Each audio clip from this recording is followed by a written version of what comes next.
चतुर्थ कारिका समाप्त हुआ था। ये बताए थे, प्रतिज्ञा किए थे कि अभी प्रमाण बताएंगे, क्योंकि प्रमाण से ही प्रमेय की सिद्धि होती, इसलिए अभी प्रमाण का विचार करेंगे। और प्रमाण किसको कहते हैं? प्रमाकरणम, प्रमाण, प्रमा प्रमीयते इति प्रमाणम। जी हाँ, ये भी लक्षण था। प्रमीयते अनेन इति प्रमाणम, ये लक्षण भी है सांख्य के अनुसार यहाँ पर दिए हैं। मूलतः प्रसिद्ध है प्रमाकरणम प्रमाण, प्रमा के करण को प्रमा। तो प्रमा क्या है, इसके लिए भी एक लक्षण आया था।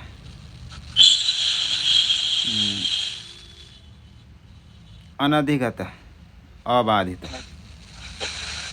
जो है वह प्रमा। तच्च असंदिग्ध विपरीत अनधिगत विषया चित्तवृत्ति प्रमा। असंदिग्ध अविपरीत अनधिगत विषया चित्तवृत्ति, चित्त की वृत्ति जो है प्रमा। उस प्रमा के कारण जो प्रमाण, उसका विचार करेंगे, लक्षण आदि। और वो उसका भी दो प्रकार के लक्षण कर रहे हैं, एक सामान्य लक्षण और एक विशेष लक्षण। प्रमाण शब्द का सामान्य लक्षण सभी प्रमाणों में जाएगा। कितने प्रमाण हैं? 3। वेदांत में 6 प्रमाण है। सांख्य में मतलब सांख्य का भी, सांख्य में 3। हाँ, तीनों में जाने के लिए एक लक्षण हो जाएगा प्रमाकरणम प्रमाण। ये सामान्य लक्षण हो गया, तीनों में जाएगा। और अलग अलग विशेष भी करेंगे, जैसे प्रत्यक्ष में जाएगा और एक अनुमान में, एक शब्द। ये तीनों में जाने के लिए अलग अलग से भी एक विचार करेंगे, जिसमें दृष्टांत के लिए बता दिए थे उस दिन कि जैसे द्रव्य बोलने से 9 के 9 समझ सकते हैं। गुणवान द्रव्य, ये लक्षण ऐसे करेंगे। तो ये गुण वाले तो जितने पदार्थ होते हैं, जैसे न्याय में 9 पदार्थ होते हैं, वैशेषिक न्याय वैशेषिक में नहीं 9 द्रव्य पदार्थ बोला, 9 द्रव्य होते हैं। तो वही 9 द्रव्य के 9 के 9 द्रव्य में ये लक्षण जाएगा, गुणवान द्रव्य, ऐसे कहेंगे। और अलग से पृथ्वी का लक्षण कहना है तो गंधवती पृथ्वी, शीत स्पर्शवती आपः, उष्ण स्पर्शवत तेज, ऐसे अलग अलग सबके कहते हैं। इसी प्रकार यहाँ पर भी सामान्य प्रमा का लक्षण प्रमीयते अनेन इति प्रमाणम, ये बता दिए। और अभी विशेष लक्षण सबका बताएंगे। 3 में से सबसे पहले किस प्रमाण को बताएंगे? तो बताएंगे प्रत्यक्ष को ही बताएंगे, क्योंकि प्रत्यक्ष प्रमाण सबसे ज्येष्ठ है। पहले प्रत्यक्ष होता, फिर आगे अनुमान आदि होते हैं। इसलिए प्रत्यक्ष प्रमाण को पहले विचार करेंगे कि प्रत्यक्ष प्रमाण क्या है।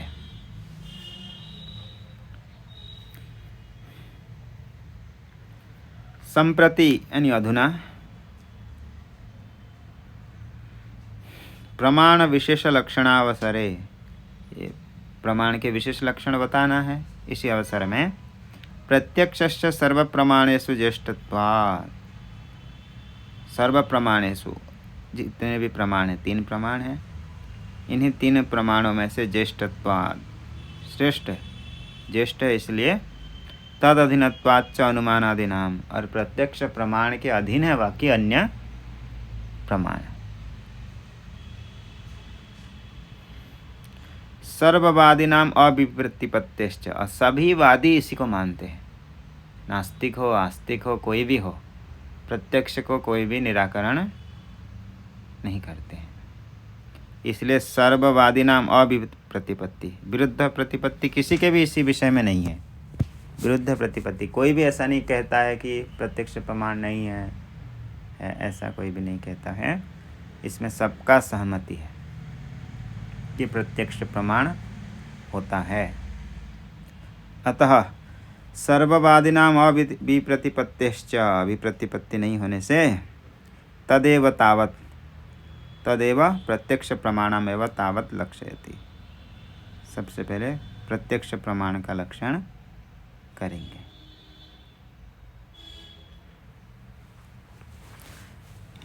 कारिका पंचम कारिका। प्रतिविषयाध्यवसायो दृष्टं त्रिविधमनुमानमाख्यातम् इष्टं विधमनुमानमाख्यातम् तल्लिङ्गलिङ्गपूर्वकम् आप्तश्रुतिराप्तवचनं तु आप्तश्रुतेराप्तवचनं तु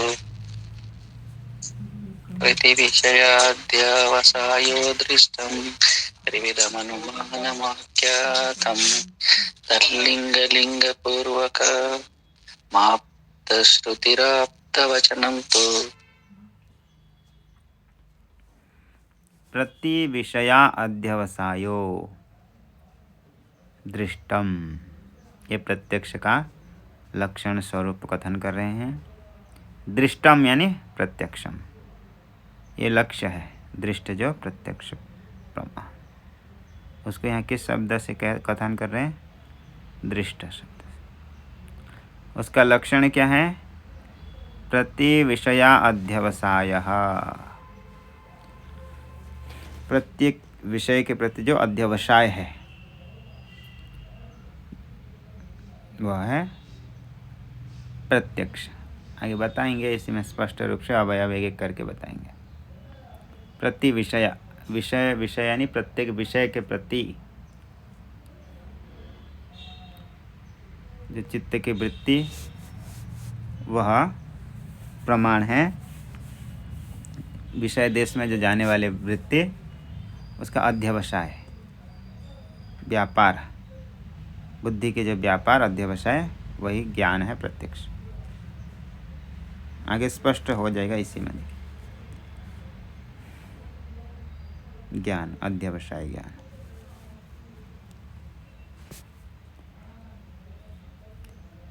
त्रिविधम अनुमानम, आगे अनुमान बता रहे हैं। अनुमान कितने प्रकार के हैं? 3। त्रिविधम अनुमानम आख्यातम, 3 प्रकार के कहा गया। क्या? अनुमान प्रमाणम। तो अनुमान प्रमाण का क्या लक्षण है सामान्यतः?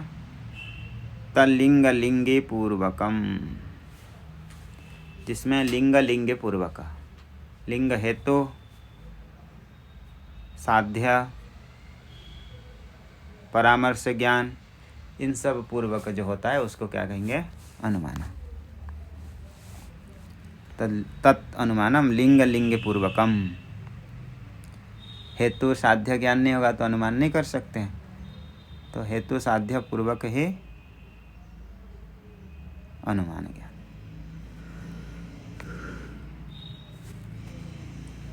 आप्त श्रुति ही आप्त वचनम,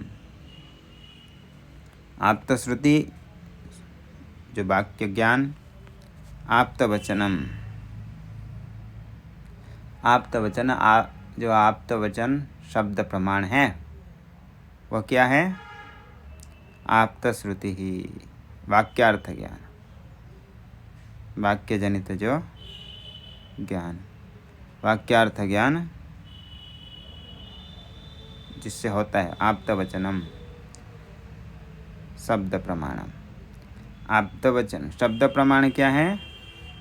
आप्त वचनम।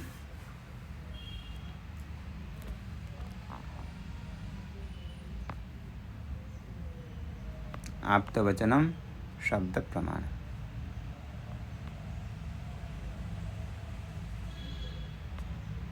आगे त्रिविधम अनुमानम आख्यातम, अनुमान में 3 प्रकार, इसका भी स्पष्टीकरण आगे होगा।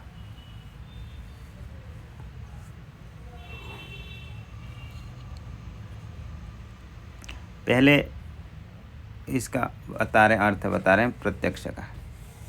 प्रति विषया अध्यवसायो दृष्टमिति, ये जो शब्द आया है, पद आया हुआ है, इसमें जो दृष्ट पद दिया है ये प्रत्यक्ष प्रमाणम, प्रत्यक्ष प्रमाण के लिए प्रयोग हुआ है यहाँ पे दृष्टम, लक्ष्य है वह।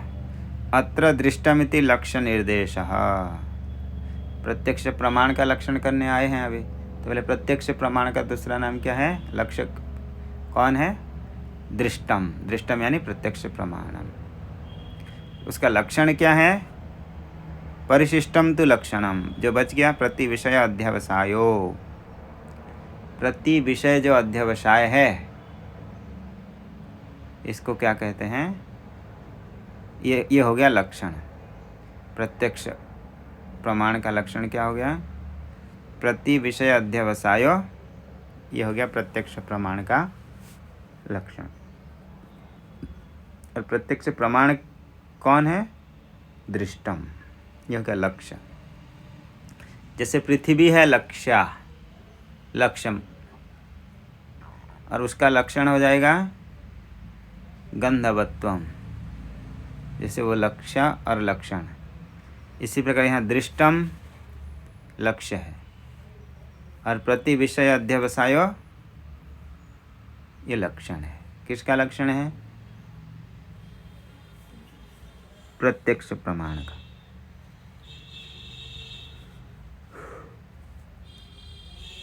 सांख्य के अनुसार प्रत्यक्ष प्रमाण का क्या लक्षण है? प्रति विषयो अध्यवसायम, ये प्रत्यक्ष। प्रत्यक्ष के लिए दूसरा शब्द क्या प्रयोग हुआ है? लक्ष्य कौन है? क्या है यहाँ पर? दृष्टम, ये कहा गया।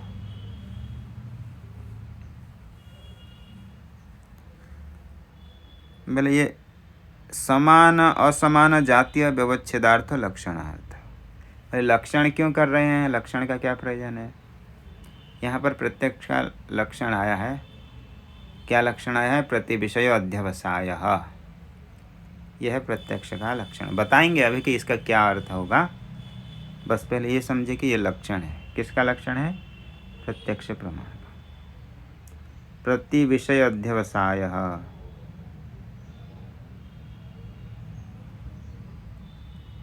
ये हो गया प्रत्यक्ष प्रमाण लक्षण। बोले इसका क्या प्रयोजन है ऐसे लक्षण करने का? समान असमान जातीय व्यवच्छेदार्थ। अन्य जितने प्रमाण हैं प्रत्यक्ष को छोड़ करके उसमें लक्षण ना जाए,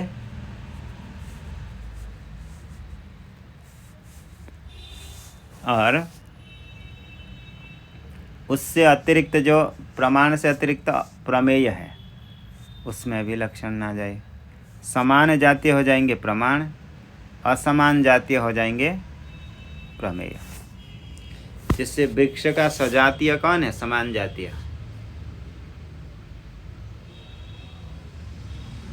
एक वृक्ष का समान जातीय कौन है? कौन? वृक्ष। सभी वृक्ष उसके क्या हो जाएंगे? समान जातीय। मनुष्य के समान जातीय सभी मनुष्य। तो यहाँ प्रत्यक्ष का समान जातीय कौन है? प्रत्यक्ष का समान जातीय हो जाएंगे अनुमान और शब्द। क्योंकि अनुमान भी जैसे प्रत्यक्ष जैसे प्रमाण है, ऐसे और कितने प्रमाण हैं? 2। तो ये 2 उसके समान जातीय हो जाएंगे। तो प्रत्यक्ष के समान जातीय कौन है? अनुमान और शब्द। और उससे विजातीय कौन है? जो प्रमाण नहीं है, जैसे प्रमेय आदि है। प्रमाण से भिन्न जो प्रमेय आदि वो सभी क्या हो जाएंगे? विजातीय। तो लक्षण करने का प्रयोजन ये होता है कि जो समान जातीय और विजातीय से अलग करना, ये होता है लक्षण का प्रयोजन। तो देखिए इसी बात को बता रहे हैं, समान असमान जातीय व्यवच्छेदो लक्षणार्थ। लक्षण का अर्थ प्रयोजन क्या है? समान जातीय से व्यवच्छेद करना असमान जातियों से भी व्यवच्छेद करना, ये लक्षण का प्रयोजन है। अभी किसका लक्षण कर रहे हैं हम? प्रत्यक्ष प्रमाण का। प्रत्यक्ष प्रमाण का लक्षण कहाँ जाना चाहिए? सिर्फ प्रत्यक्ष प्रमाण में ही जाना चाहिए। अनुमान प्रमाण में प्रत्यक्ष प्रमाण का लक्षण जाना चाहिए? नहीं। शब्द प्रमाण में प्रत्यक्ष प्रमाण का लक्षण जाना चाहिए? नहीं जाना चाहिए। जो लक्ष्य है लक्षण बस उसी में ही जाना चाहिए। यही होता है लक्षण का प्रयोजन। जैसे आप गो का लक्षण करेंगे तो गो का लक्षण कहाँ जाना चाहिए? कहाँ पर जाना चाहिए? गो में। हाँ, यही है कि गो का लक्षण कहाँ पर जाना चाहिए? गो में। एक गो में, दो गाय में, कि एक देश के गाय में, कि काले गाय में, कि गोरे गाय में, किस में जाना चाहिए? सभी गाय में। चाहे वर्तमान अभी जो गाय है इसी में जाना चाहिए, कि जो भविष्य में आएंगे उसी में जाना चाहिए, कि जो भूतकाल में थे? सभी में लक्षण जाना चाहिए गो का लक्षण। सकल गो वृत्तित्वे सति गो इतर अवृत्तित्व। सभी गाय में रहे, सभी गो में रहे, और गो से भिन्न में कहीं नहीं रहे, ऐसा कुछ धर्म होगा तो वही क्या बनेगा? गो का लक्षण। यदि वह लक्षण कुछ गाय में जाए और कुछ गाय में नहीं जाए तो उसको ठीक माना जाएगा? नहीं। इसको बोलते हैं दोष, इसको बोलते हैं अव्याप्ति दोष। इस दोष का नाम क्या है? अव्याप्ति दोष। क्योंकि कुछ गाय में व्याप्त होकर के नहीं रहा, संबंध उसका नहीं रहा, व्याप्ति नहीं रहा संबंध, तो ऐसे दोष को क्या दोष कहेंगे?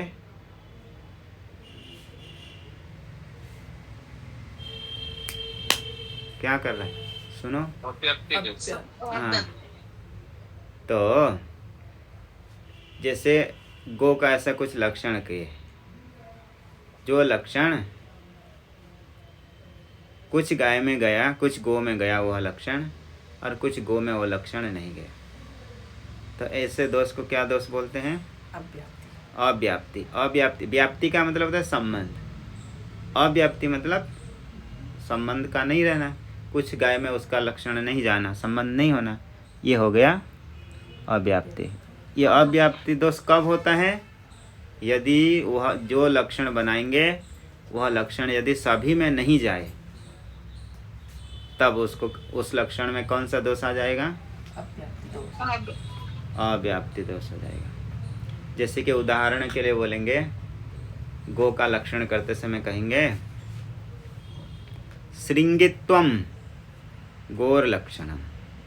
जिसमें श्रृंग है वही गाय है।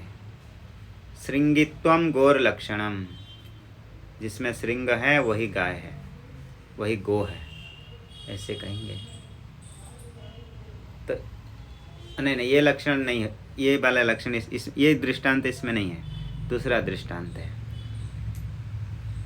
कपिलत्वम, वो अति व्याप्ति का है।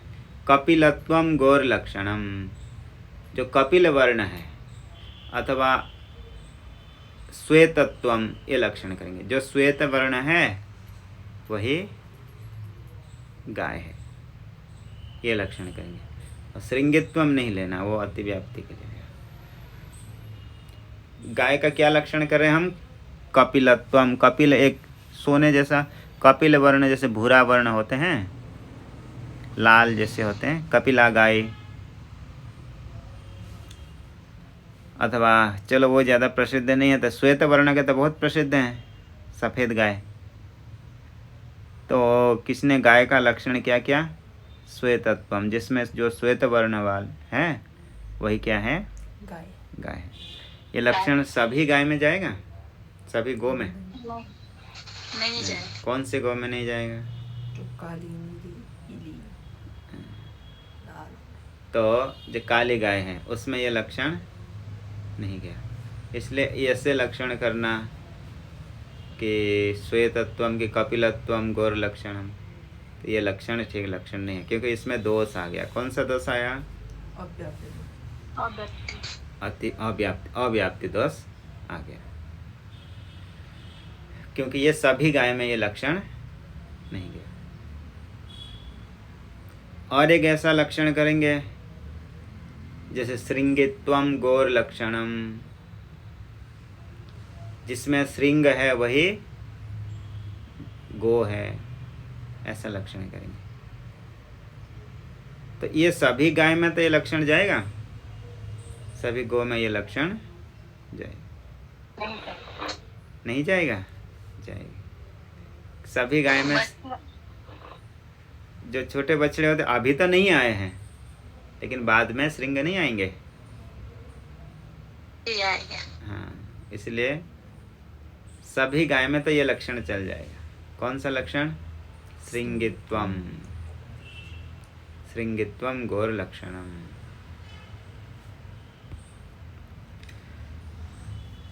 परंतु ये गो से भिन्न ऐसा भी तो जीव होते हैं, जिसमें पशु होते हैं, इसमें श्रृंग होता है।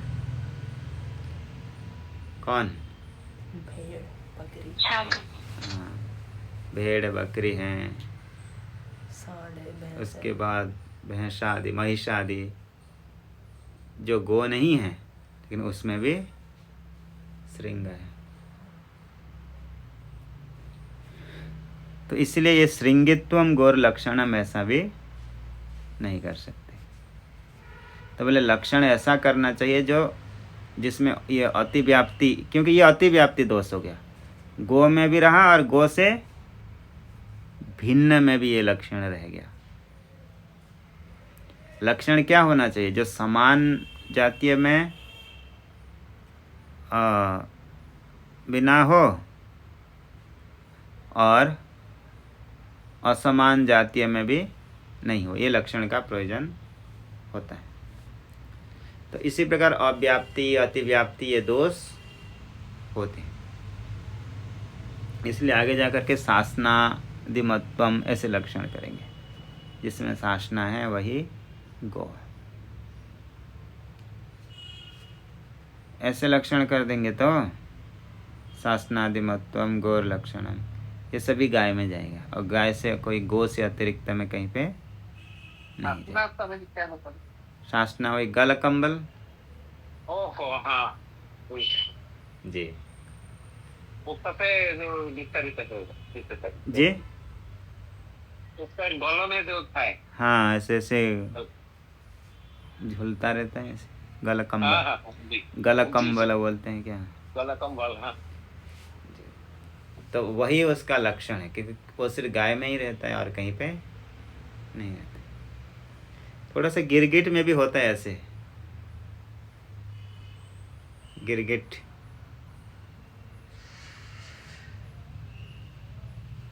आप लोग गिरगिट समझ रहे हैं? नहीं, जी जी समझिए। क्या बोलते हैं गिरगिट? ओडिया में? क्या बोलते हैं? एंडुआ बोलते हैं या क्या बोलते हैं? एंडुआ ओडिया में एंडुआ। एंडुआ बोलते हैं। हाँ, जी। एंडुआ समझते हैं आप। जी, उसमें भी थोड़ा सा ऐसे रहता है, कम रहता है, बस इतनी थोड़ी सी। तो फिर भी किस में प्रयोग होता है? गाय के लिए शासनादि मतलब। ऐसे भी बोल देंगे ना, जिसमें शासना हो और जिसका 4 पैर हो वही गाय है। गिरगिट में तो 4 पैर नहीं होता है, इसलिए वो हट जाएगा। ये गिरगिट का होता है 4 पैर? पता नहीं, इधर देखे नहीं। पैर कहाँ उसका पता है? 2 होते हैं शायद, बड़े आगे। तो इसी प्रकार शासनादिमत्वम गौर लक्षण में से करते हैं। ऐसे लक्षण करेंगे तो बाकी जगह से हट जाते हैं। इसी प्रकार यहाँ पर जो प्रमाण का लक्षण कर रहे हैं, समान जातीय असमान जातीय, इन सब से हटाने के लिए यहाँ पर लक्षण कर रहे हैं। समान जातीय असमान जातीय व्यवच्छेदो लक्षणार्थ, ये लक्षण का प्रयोजन है। क्योंकि प्रत्यक्ष लक्षण, प्रत्यक्ष प्रमाण के लक्षण कर रहे हैं तो प्रत्यक्ष प्रमाण में ही जाना चाहिए, अन्य प्रमाण में नहीं जाना चाहिए और अन्य प्रमेय आदि में भी नहीं जाना चाहिए। अवयवार्थस्तु, एक एक अवयव बता रहे हैं। देखिए लक्षण में जो आया है प्रति विषयो अध्यवसायः, ये जो आया है इसमें एक एक शब्द के अर्थ बता रहे हैं। पहले विषय शब्द को बता रहे हैं। देखिए बहुत विषय शब्द सुनते हैं आप लोग, वेदांत आदि में सुनते हैं, तो विषय का क्या अर्थ होता है? विशिन्वन्ति विषयिणम अनुबध्नन्ति स्वेन रूपेण निरूपणीयं कुर्वन्ति इति यावत् विषय। जो विशिन्वन्ति बांध लेते हैं, किसको? विषयिणम, जिसके पास विषय होता है, ऐसे विषय को अनुबध्नन्ति, अथवा विषय से ज्ञान को भी ले सकते हैं।